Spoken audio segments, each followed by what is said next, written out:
What's going on? Today we're walking through customer journey mapping, and I'm going to share with you some tips so that you can get the most out of this powerful tool. Let's get started.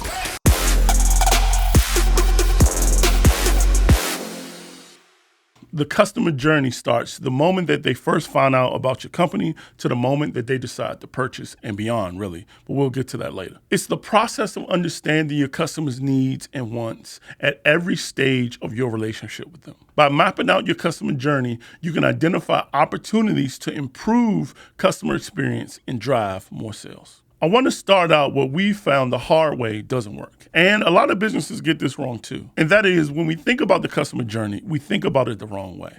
Like a 5-minute drive instead of a long road trip. When we approach the customer journey like it's a quick drive, our mentality and our marketing really seem to only be focused on getting the customer's attention. So we have this billboard approach to marketing where we're simply trying to throw our advertisements and our offers in their face as many times as we can afford. The customer is like a car in this trip, and we're just trying to put as many billboards in their way as possible. And unless you have enough to flood their path with your billboards, this approach is really hit or miss. Unfortunately, the rare time it hits, it just reinforces this bad and inefficient approach, costing us more time and money just to get fewer results, if any. Because what we should and don't consider sometimes is that we're not the only billboard trying to get their attention. And after a while, they just tend to tune them out. Versus what I would call a road trip approach to the customer journey mapping, where at each stage of the customer journey, we're supplying them with the resources needed to encourage them to move on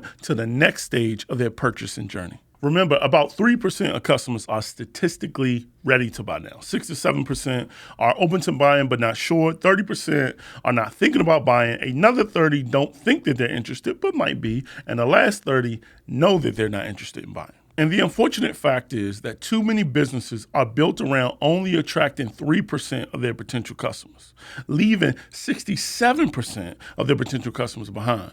And for the 30% that know that they're not interested in buying from you, you can spend your time trying to convince them.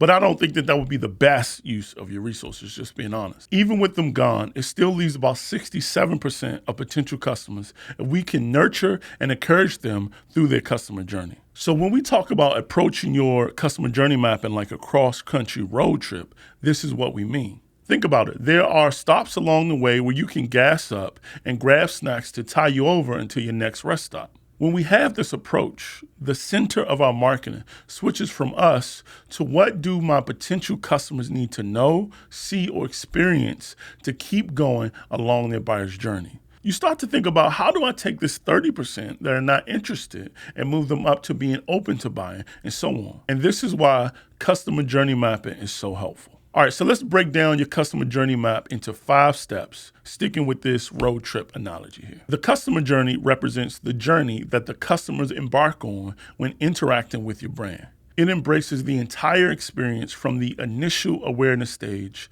to the post-purchase interactions. Step 1, know your car, aka define your customer persona. The first step in customer journey mapping is to define your customer persona. A customer persona is a fictional representation of your ideal. It includes information about their demographics, interests, needs, and pain points. To create a customer persona, you can gather data from surveys, interviews, and analytics. You can also look for customer journey mapping software to help you visualize your personas. Here's some tips for creating effective customer personas. Make sure your personas are based in real data. Make sure they are as detailed as possible. Also, study your buyer's persona and keep it up to date. Step 2, identify the rest stops. Know your touch points and channels. The next step is to identify the various touch points and channels through which your customers interact with your brand. Touch points include things like websites, social media, email, and physical stores. Once you know where your customers interact with you, you can begin to optimize these touch points for better customer experience. All right, so here's some tips for identifying touch points and channels. Use surveys, interviews, analytics to gather data about your customers' interaction with your brand. Also, map out your customer journey from start to finish.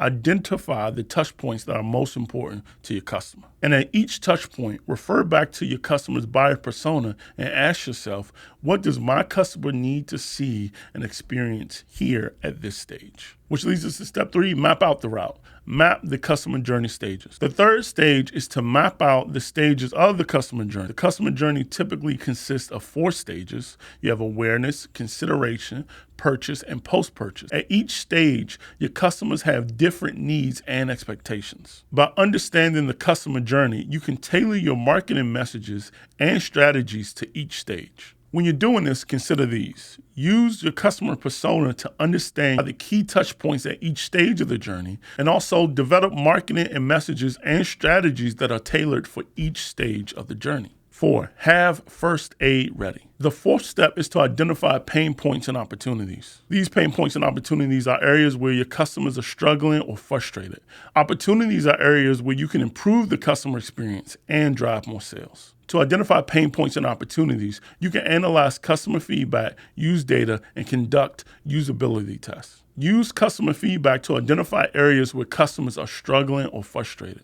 Also, analyze the data to identify any areas where your customers are dropping off in the customer journey, and conduct usability tests to identify areas where your website or marketing materials are confusing or difficult to use. Step 5, enjoy the ride. Optimize the customer journey. The final step is to optimize the customer journey or enjoy the ride. This involves making changes to your website, marketing messages, and improve other touch points to improve the customer's experience. Now, to optimize the customer journey, look for areas where you can use personalization, automation, and other tools. You can also test different variations of your website and marketing messaging to see what works best. Use personalization to tailor your marketing messages and content to each individual customer, and use automation to streamline your marketing process to improve efficiency. You'll also want to test different variations of your website and marketing messaging to see what works best. See, customer journey mapping is a powerful tool that can help you improve the customer experience and drive more sales.